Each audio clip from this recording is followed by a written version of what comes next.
My friend and fellow author Blair Lynn remembers the moment the floor dropped out beneath her. What followed were panic attacks, ER visits, and waves of anxiety so intense they left her trembling, breathless, and afraid she might die. As a Christian, she knew she should cast her cares on God, but she didn't know how. In the depths of fear and discouragement, simple answers and spiritual cliches fell flat. There was no quick fix, no bypassing the valley. In Made to Tremble, Blair shares how she learned to walk with God through her anxiety, not around it. With scripture, story, and raw honesty, she shows what it means to embrace our weakness, not as failure, but as the place where God meets us most tenderly. This is a book for anyone who feels overwhelmed, afraid, or unsure if faith can hold in the storm. Through Blair's story, discover the peace of God and a deeper awe of the God of peace. Get your copy at madetotremble.com.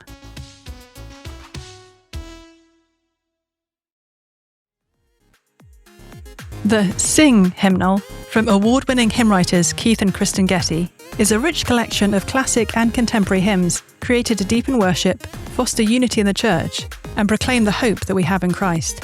Alongside beloved hymns, you'll also find psalms paired with songs, liturgical readings, and helpful indices, making this hymnal a lasting resource for families and congregations alike. Pick up your copy wherever books are sold, or get 30% off at crossway.org/gettyhymnal with a free Crossway Plus account.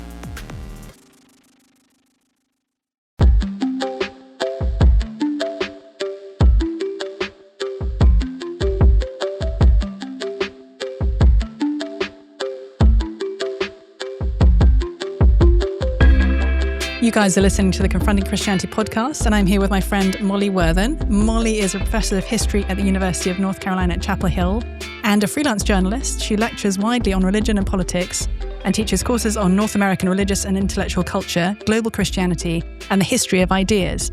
Molly writes about religion, politics, and higher education for the New York Times and has also contributed to The New Yorker, Slate, The American Prospect, Foreign Policy, and other publications.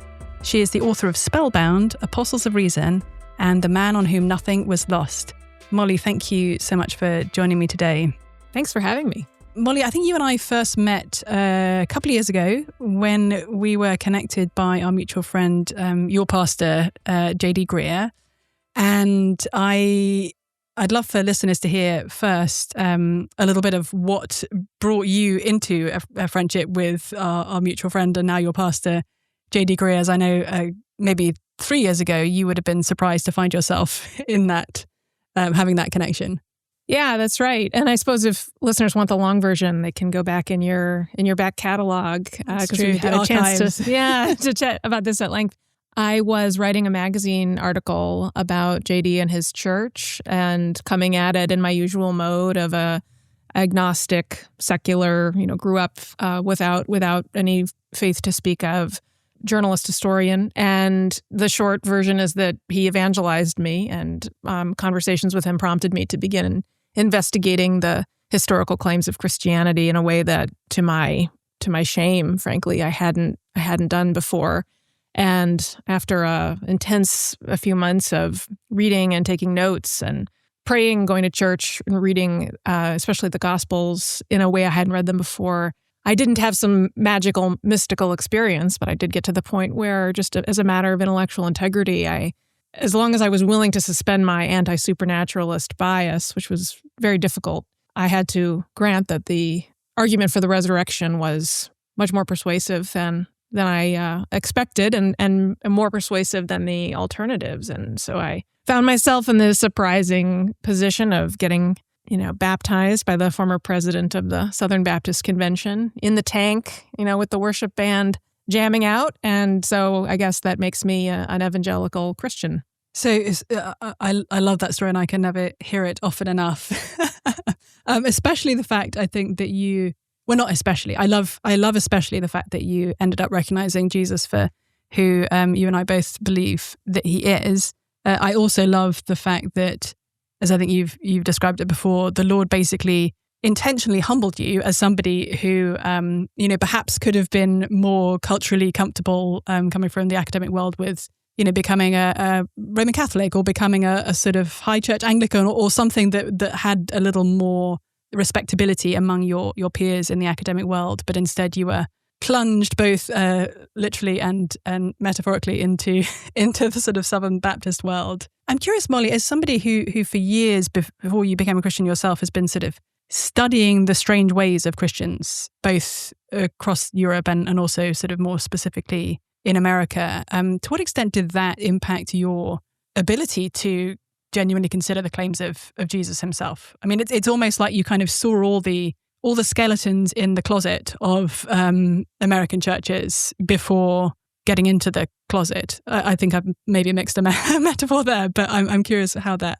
played. Yeah, it's a great question. I suppose for me, they are distinct questions. The question of is Jesus who he says he is, and have Christians across space and time conducted themselves in such a way as to invite my desire to be a member of whatever club they're in, right? They are related but distinct questions. And I think actually, as much as in many ways it was a handicap for me to be coming at the question of faith in a supernatural, intelligent God as an outsider with just no family habits of relating to the universe in this way, right? That was a steep learning curve, one that I'm still climbing. In some ways, it was a luxury because for me, the question of the truth claims of Christianity have never been tied up in my own complicated personal relationships with authority figures who are flawed humans. And also, as a historian, I think even if I weren't focused on essentially the history of Christianity in North America, if I were focused on any human subject, you study humans long enough, and the big lesson is original sin is true, right? And certainly I was convinced of original sin long before I was a theist, which doesn't make any sense logically, but that's always how it felt. So there's a way in which all the terrible things that Christians have done throughout history and continue to do because they're humans, I'm not very impressed, I guess. Like that's just sort of how humans are. And to me, I suppose I was able because I was coming at it as an intellectual question in a way that was maybe not as emotionally charged as it would be if I had a personal history in a particular Christian community. I guess I could give more immediate credence to the fairly straightforward theological answer that Christianity presents when faced with the sins of its members, right? I mean, this is the whole point. The whole point is that we fall deeply short of Jesus and we can't save ourselves and we are indelibly corrupted due to the fall. So that for me was not perhaps the hurdle. It could have been if I had a different biography. Okay, that's really interesting. So you mentioned not coming into the Christian, or not considering the Christian faith with a history of complex relationships with flawed authority figures, and that actually is a very neat segue into the conversation that I was looking forward to having with you today about your new book, Spellbound, because in that book you are looking at the attraction that humans in general and people sort of seeking religious connection in particular can feel for very charismatic sort of leadership figures. So do you want to give us a little bit more of a sense of what you're looking at in that book and how it's sort of relevant both historically as we look back and to the kinds of things we see going on around us today? Absolutely. I began working on this book around 2016, and I was trying to understand a couple of things.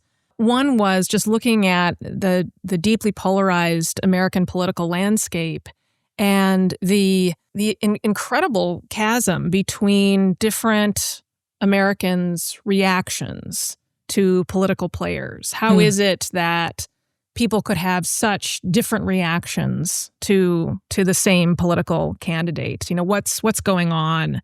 How do we account for the relationship between leaders and followers when we're standing on the outside of that relationship? And we look at it and we can't, there's no calculus having to do with policy proposals, clear material interests at stake. There's nothing that renders that attraction legible. How do we understand it? And I do think that it is in those contexts that in our everyday speech, we punt to this word charisma. Like we use it when we don't really know what's happening. It's like something a bit ineffable We're trying to name it or gesture at it. Of course, it's related. It derives etymologically from charisma in the New Testament sense, the sense of a divine gift, right? Paul uses charisma in the New Testament in a range of senses, sometimes to mean the gift of gracious salvation in general, sometimes to speak of very specific gifts like speaking in tongues, prophecy, and so forth. And I was interested in pulling apart the relationship between charisma and these two different senses, in part because another thing I was trying to investigate is how should scholars track the religious impulse that humans have as our society becomes more secular, as the normal tools that scholars have used for generations to keep track of the religious impulse, things like rates of church attendance, church membership, do people, when pollsters call them up, say that they pray or read the Bible and so forth. Every time we get a new wave of these polls, right, the data, with some exceptions, it tends to be slowly sloping down. We know that people are not affiliating with traditional religious institutions at the same rate that they once did. But I've always felt, and this has been true my whole adult life, it certainly predates my conversion to Christianity. I've always felt that humans are in a fundamental way religious creatures who seek to make sense of their suffering and chaos by connecting their puny mortal story to some transcendent story. And then we are wired to worship, right? To kind of gain a paradoxical sense of freedom, understanding what the heck is going on, balanced with the security of knowing that some bigger, stronger, all-knowing force is truly in charge. And so my question was, well, what's happened to that impulse if it's not landing in churches as much as it once did? Must be landing somewhere else. My working hypothesis was that one place we can look for it is in the charismatic relationships between leaders and followers. And so I wanted to go back to really the beginning of European contact and try to trace both plot lines, the story of kind of revivals, encounters with the Holy Spirit, charisma in that New Testament sense, as it is entangled with these often quite baffling relationships between leaders and followers up to our present moment. Gosh, yeah, that's fascinating. I recorded last week's episode with a couple of folks based in the UK who were looking at a recent report that's come out, and one of them was a co-author of it, about what's been called the quiet revival in the UK. So sort of the actual, the pretty dramatic rise in the proportion of Brits in general, and especially younger Brits, sort of Gen Z, as they would be called on that side of the pond, in church attendance in the last 6 years, and sort of seeing, I think, most likely on both sides of the pond, a final kind of turning point, I guess, in the trajectory that you've identified there of a kind of declining active engagement with religious things. But it's sort of interesting to see how, obviously we don't know how things are going to kind of play out in the coming years, but how that decline in recent years has perhaps gone hand in hand with greater religious level fervor attached to various political, and you sort of see it on both sides of the political spectrum in the US, of people, I guess, placing all their hope in a political candidate for want of having their hope placed sort of elsewhere. We were talking, Molly, just before we started recording about how, like, whether now is actually an unusual time in history, or whether what we're seeing today is in some ways sort of similar to what's been seen at other points in history. So I'd love for you to give us more of a kind of the deep historical sense here, get us a little bit out of our own minds and our own present moment. Yeah, this is important because I think a major assumption that many historians have made when they've tried to investigate charismatic leaders is that it doesn't make sense to go any further back than the rise of kind of modern mass media. That there is something really, there's an important disconnect, that arises in American history. And historians might debate about when exactly to date that, but I think that's a sense that we can identify with, in that so much of how we talk about what's wrong with political culture in our own time revolves around the great scapegoat in some way is social media, and the silos of information that have solidified in the media landscape, the way we are all, tethered to our glowing rectangles, and that this has somehow just rewired us as citizens, as members of communities. And I'm first in line if we're, getting ready to rend our garments about the transformation of our lives at the hands of technology. However, what I found in spending time learning about relationships, really starting in Puritan Massachusetts Bay in the 1630s and the following that developed around the Puritan heretic, as she would have been called by her clergy critics, Anne Hutchinson, through slave revolts, the rise of the Mormon Church, Andrew Jackson, spiritualists, all in up through into the 20th century and the rise of Pentecostalism, and also, the kind of usual suspects you might expect in a story about charisma, John F. Kennedy, Martin Luther King Jr., into the rise of modern leadership studies. What I found was that there is kind of the same essential thing going on across these relationships that certainly gets magnified by whatever the cutting edge technology is at the time, right? So I guess it would be fair to say that command of technology is a necessary but is not a sufficient condition for fomenting a charismatic movement. What is necessary is a certain kind of storytelling.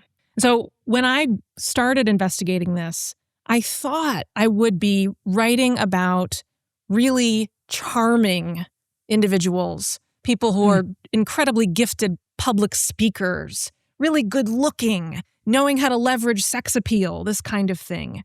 That appears here and there in my narrative. But often I was writing about people who, by all accounts, at least for, half the people who encountered them, were not compelling speakers. I mean, you can find, in the case of someone like Joseph Smith, you can certainly find accounts from some of his early followers talking about just being awestruck by his presence and the kind of magnetic look out, emanating from his blue eyes and so forth. But, the next guy who walks up to him just is disgusted by this clown with fat hands and just a kind of snake oil salesman air about him, right? So, why is it that these are, two polar opposite reactions to the same individual? And if we want to continue with the Mormon case, why is it, if this one individual and his physical presence is so important, are thousands of people converting in the United Kingdom and Canada? This is in the early 1840s, without ever laying eyes on this Joseph Smith character. These people are accepting the Mormon account of the universe, and they are uprooting their lives and moving to this random place on the Mississippi River in Nauvoo, Illinois, right? The power does not reside, at least not solely in the individual. The power resides in the story. And I think what is unique about a charismatic story is that it invites potential followers into a new narrative of their world that is more compelling than the other narratives that are on offer in the culture, that makes sense of whatever struggles they are dealing with and speaks to some anxieties and fears that are not being dealt with sufficiently by the other stories that are kind of their options. I think often there is this pattern among charismatic leaders of pulling aside the veil and showing you this secret reality that most people don't see. But once you see it, it changes everything. And that's incredibly seductive for people. Now, sometimes, and I want to be clear, charisma is not always a negative thing. I think we can often use it in a pejorative sense to suggest a kind of manipulation.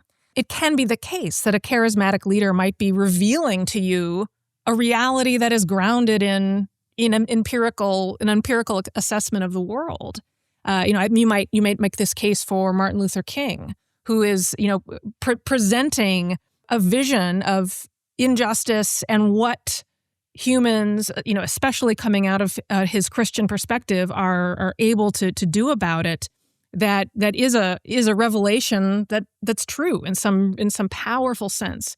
But it can also, it cannot be that too. It can be a kind of, for lack of a more elegant term, a conspiracy theory version of reality that once you see it, gives you a sense of command over the chaos that otherwise seems overwhelming. So, I think when you go back to the beginning of my story and investigate how the Puritans are talking about it, Anne Hutchinson is offering her followers what they would have called divine assurance. She's saying, yes, I know the ministers want to keep you in a kind of a state of suspense and tell you that you can prepare your heart for the arrival of the Holy Spirit, and you'll never quite be certain about it. You ought to be tearing your hair out over your diary every night, scrutinizing the day's events for signs of sanctification, signs that you are among the elect. I'm telling you, no, the Holy Spirit will speak directly to your heart. It will be just unimpeachable. I am offering you divine assurance. And although that particular theological language is only appropriate in particular historical contexts, there's a way in which I think we still are hungry for that.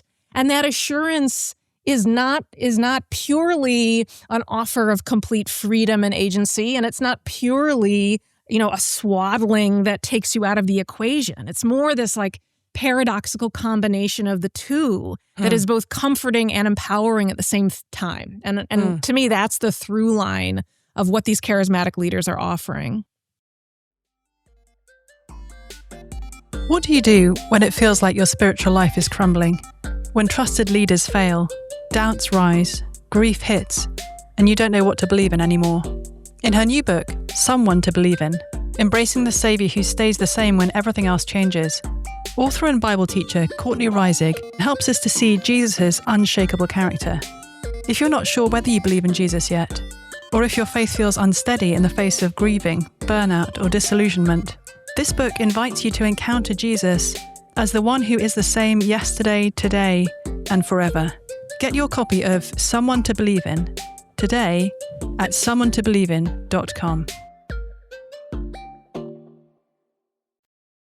I remember back in 2016, a dear friend of mine who I've known for years, not a Christian, and generally, sort of skeptical of Christianity. I continue to be sort of surprised that this particular friend still wants to be friends with me sometimes, because I'm sort of like, don't I kind of represent everything that you think is wrong with the world in some respects? And I remember him asking me back in 2016, a completely sort of honest, genuine, he just wanted to know. And he asked me, why are so many evangelicals supporting Donald Trump? And I remember at the time just not really knowing how to respond to that question. And some people would say, well, of course, because of the stance that Trump was taking on abortion. And, as somebody who's been, pro-life deep in my bones for as long as I can remember, desperately concerned for the unborn. So some people would say, well, look at, an issue like this, that clearly that was, the reason why evangelicals would have supported Trump in that election.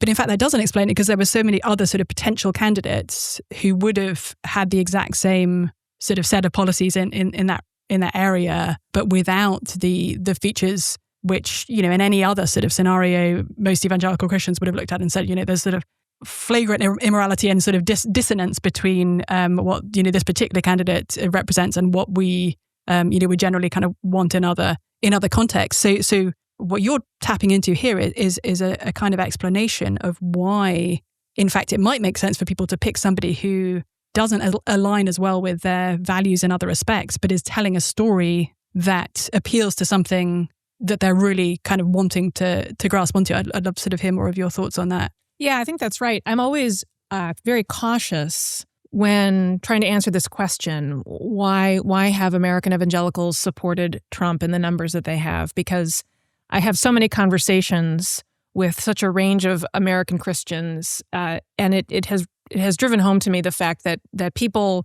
voted for him for a wide range of reasons. Yeah. And so, there is, I think the story I'm telling about Charisma sheds light on an important dynamic, especially as we try to understand what people sometimes refer to as Trump's base, right? His most activated supporters, because there is some proportion of American evangelicals, and they're not insignificant, who kind of grudgingly came around to Trump when he became a Republican candidate because of their loyalty to the party, right? So you can compare their support for him to support for Republican candidates in the past, and the numbers are very similar. And there is some segment for whom, one particular policy issue, usually the abortion question, was just merited what they would absolutely explain as a major, political compromise, right? So I don't want to suggest that my story is absolutely the master key, but I do think you're right that especially in the early chapters of what is our current, era, the Trump era, there were other options that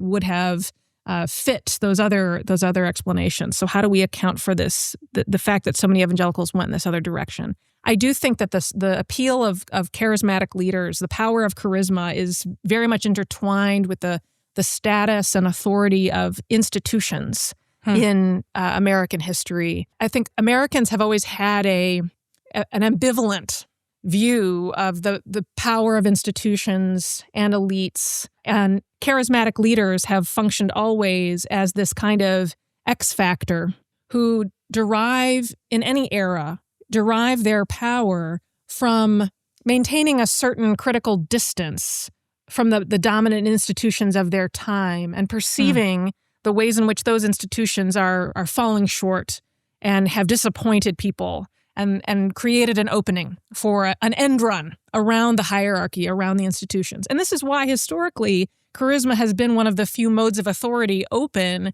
to racial minorities, women, religious dissenters, people who otherwise don't have the usual means via institutions and kind of established law and so forth. But it's relevant in explaining Trump, I think, because the dominant character of our era, and this has been true since the 1970s, and it only has mounted in its salience since then, I think, is the eroded, weak state of almost all traditional institutions in our own time. And to me, when people talk about secularization, it's a word we commonly link in a narrow way with the fate of organized religion. But I think actually organized religious institutions are only one category of a whole slew of institutions that have lost the trust of the American people really since the 1970s. And we can see this in the poll data. I mean, the dropping rates of public trust in the federal government, in higher education, in mainstream media, Congress. I mean, maybe the only exception in the poll data is the military, but really across the board.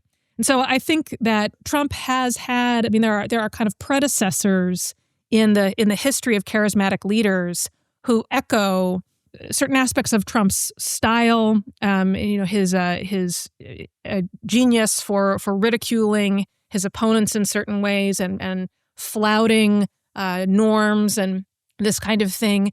But in previous eras, whether we want to talk about the Louisiana populist, Huey Long, or go even further back, there were, I think, more guardrails. There was a greater degree of kind of institutional ballast to balance out the charismatic challenge, so to speak.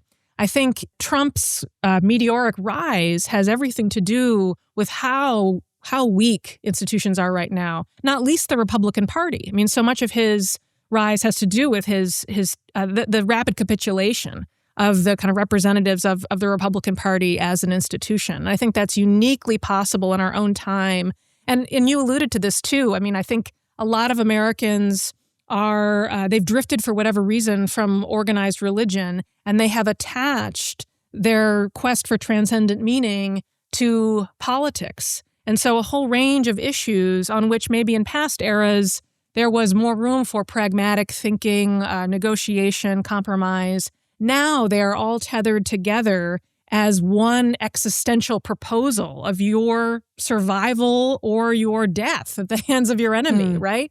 So even if it's an issue that you perhaps are not deeply invested in, it's bundled into a culture war package, so it is a signal that you are either on the right side or the wrong side. And I think Trump he's told several stories at once. And he was, in many ways, building these narratives long before he entered formal politics. I mean, I think if you go back and read, as I've done, his interviews with New York tabloids, his appearances on, the Oprah Winfrey Show, and in the late 80s and the 90s, he's musing in those contexts about the country getting ripped off and how he as a businessman has made his fortune spotting people who were trying to rip him off and outwitting them, having revenge on them. And the message that he's communicated consistently from the beginning of his business career is that the system is illegitimate.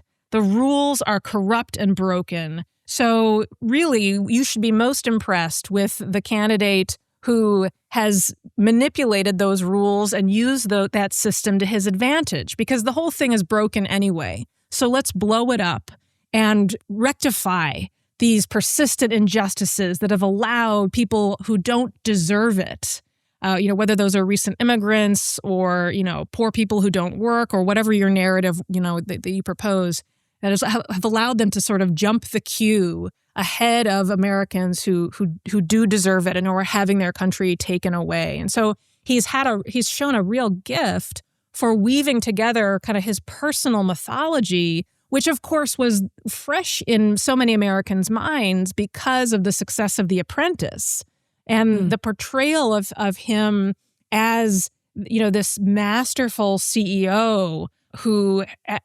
absolutely rose, over challenge after challenge to build this empire, and now, has a ruthless and clear-eyed view of the world that will prevent anyone from screwing him over ever again, right? I mean, that is, I think, the most prominent image that most Americans had of Trump coming into 2016. He's woven that personal story into his proposal for the country, right? And how Americans should think of their country. And at a time when the other institutional powers are really in disarray. I mean, the Democrats are a mess. They don't know what story they're telling the American people. They were proposing one message that leaned heavily on, encouraging people to think of themselves in these very narrow group identities, right?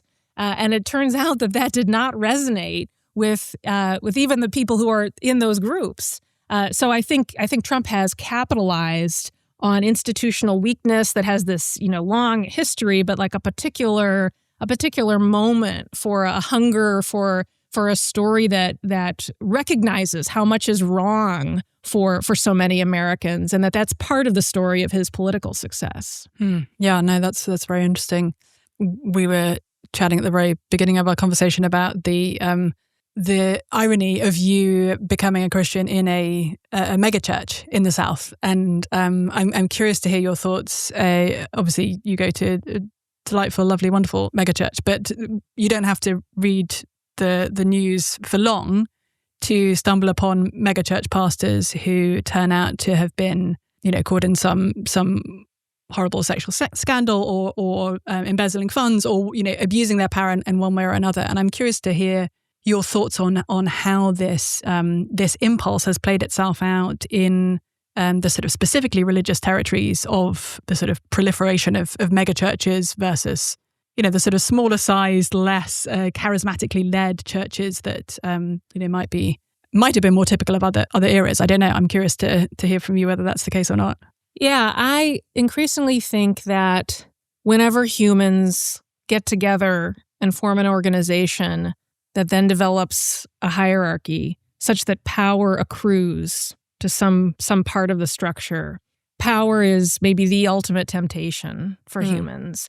And so, this record of abuse of power is certainly not unique to megachurches, right? I mean, you only need to look at recent history of the Catholic Church to know that it's not purely a story of kind of weak ecclesiology enabling a dangerous cult of personality, that there is some like more fundamental dynamic at work here. But that said, I do think that in the context of megachurch evangelicalism, weak ecclesiology has encouraged a tendency to maybe enact fewer and weaker checks and balances in organizations than would be desirable.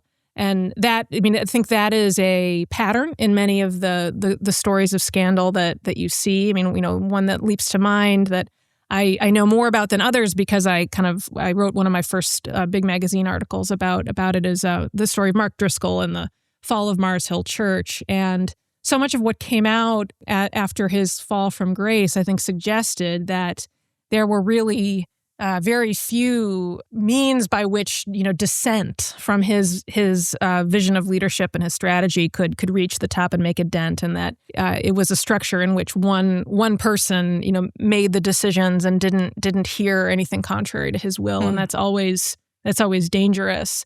And when I'm part of conversations with pastors who are in this ecosystem, I hear so much about accountability, right? And there is this way in which, evangelicals, because they have jettisoned so many of the traditional structures, they are often kind of building these things from scratch. And sometimes these accountability structures work well, and other times they don't. I think, too, there is a real danger of on the one hand, the kind of free market of American evangelicalism has encouraged an entrepreneurial spirit in which very talented and creative pastors and evangelists have found ways to communicate the gospel to a mind-bogglingly broad range of people. So that is to evangelicalism's great credit. Like it's a major reason why, relative to the rest of the Western world, it is a pretty lively religious culture in which people are still, giving their lives to this story. But part of that, too, is the enmeshing of evangelicalism with modern celebrity culture, and this is compounded by the kind of theological and cultural frame of so much of American evangelicalism, which is sort of Baptist inflected and puts a lot of emphasis on the hearing of the word and the preaching of the word, right? So the center at my church, like many, the center of the worship experience is a very long sermon written from scratch, delivered by one man, right? And that there are theological justifications for that, but it's a structure that locates so much of the attention and effectively the authority in this individual. Even if that individual, would say, well, I am simply reflecting the authority of the Bible, the experience of it for the congregation is very much tied to the authority and presence of this person. And that creates, I think, a real hazard for pastors who have success, because it becomes so easy to conflate their own profile, the praise they get for their delivery of the message, with their own authority, as opposed to the authority of Scripture, the authority of Christ. I think the key is the constant cultivation of the habit of turning the focus, from the pastor and the story he is telling as an individual to the story and the tradition, and saying, to new converts, okay, you are now in the body of Christ, and I am not the way. Jesus is the way. And to correct for what are certainly the blind spots and temptations of our particular Christian subculture, whatever it might be, right? Because wherever you stand, there is some set of strengths and weaknesses that come with that. I think it's necessary to engage as much as possible with as broad a range of the church across, the international context and across as much of the 2,000-year history as possible. Not because you will necessarily agree, of course, with every conversation partner you find there, but it's a way of constantly challenging and relativizing and parochializing your own idea of what the gospel is, and exposing, helping you extricate your kind of human assumptions from what's truly the core of the gospel. But it takes a lot of work to build a church that has that set of habits. I don't think it comes naturally to us at all as humans. Yeah. Let's maybe spend our last moments, Molly, going back to the, by any measure, actually, sort of most charismatic human being in all of human history. Well, when I say by any, actually, that's an interesting question, because in terms of his impact, for sure, by any measure, the most charismatic. In terms of his actions, actually, in many ways, completely upending the ideas that people would have about what it means to be a figure who's calling others to follow them. So I'd love to hear your Your thoughts, Molly, as somebody who became convinced that Jesus' claims about himself are actually true not long ago, a couple of years ago at this point, I think it is. How does Jesus fit and upend and provide both the model and the counter model for what we might see today and at various points throughout history of sort of charismatic leaders? Yeah, I love that question. My book's about 400 years of American history, and I certainly don't claim that the types of charismatic leaders whose rise and fall and cultural resonance I chart in the book are timeless and translate to every culture and place. So I do think that to understand what charismatic leadership looks like, it's a local story that requires attention to a figure's particular context. And one can engage, I think, in a fruitful way in that set of questions in the case of Jesus. And it's worth thinking about the anxieties and preoccupations of first century Palestine under Roman occupation, right? A time when lots of self-declared prophets and messiahs are running around, right? I mean, for that sort of, call it a two-century period, starting maybe with Judah Maccabee around 160 BC up through past Jesus' own time. So in a sense, broadly speaking, Jesus was of a type in bringing an apocalyptic message of radical change, right?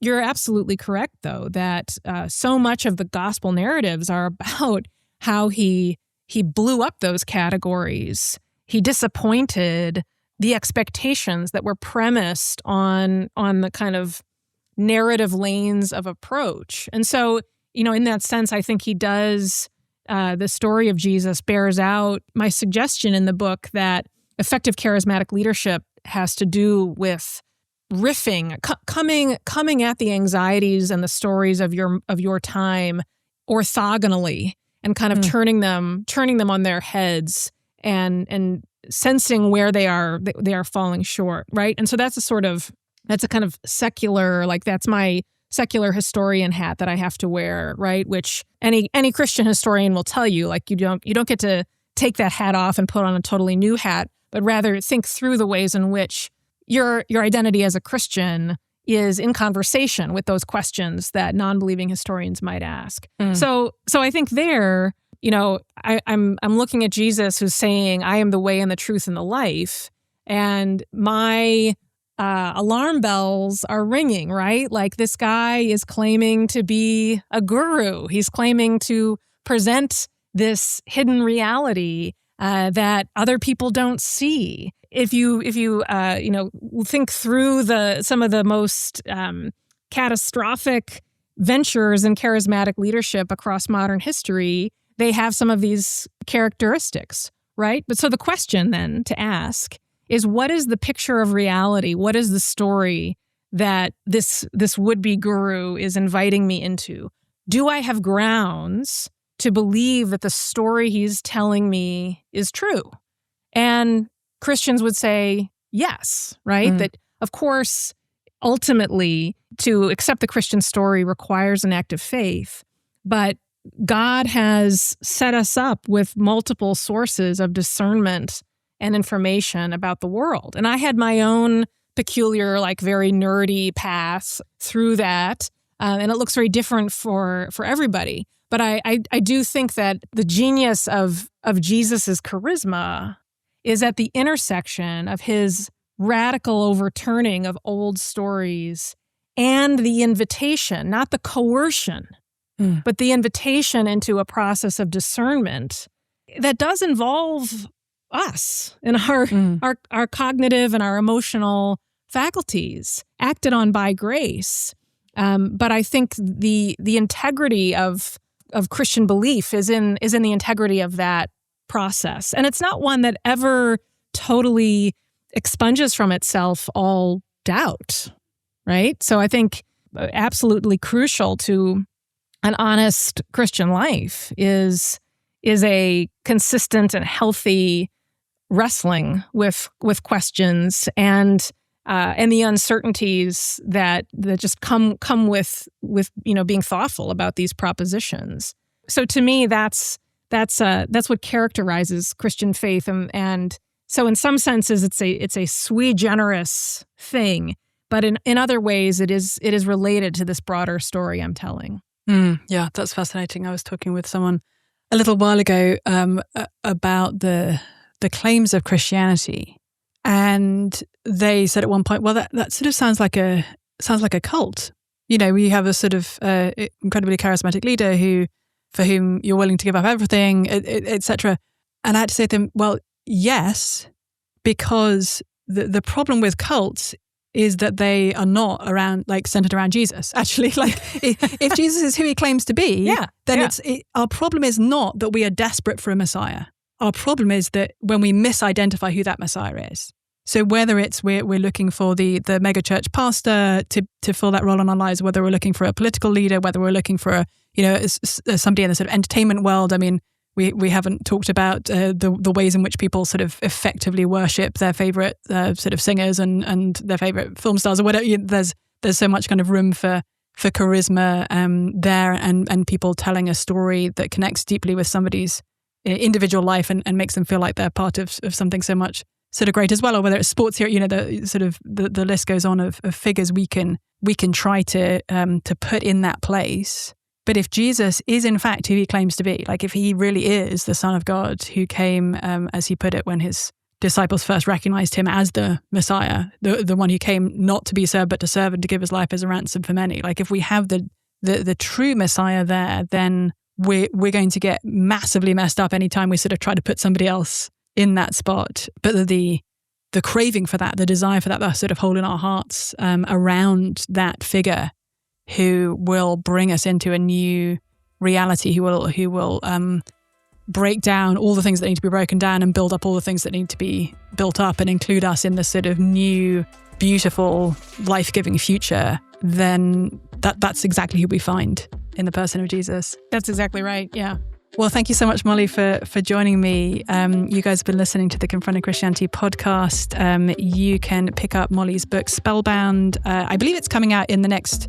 probably in the next week after this episode goes out, May 27th. So it would be a fascinating read if you're somebody who wants to sort of dive deeper into some of the things that we've been talking about today. You can follow Confronting Christianity on X or Instagram. You could leave a review on iTunes and mention there a topic you'd like to see explored in a future episode. And until the next time I talk into your headphones, maybe reflect on that question. Who in your life have you put in the place of the Messiah, the one around whom all your hopes and dreams are circled, the one who you trust with your life individually, with the life of your family or community or nation?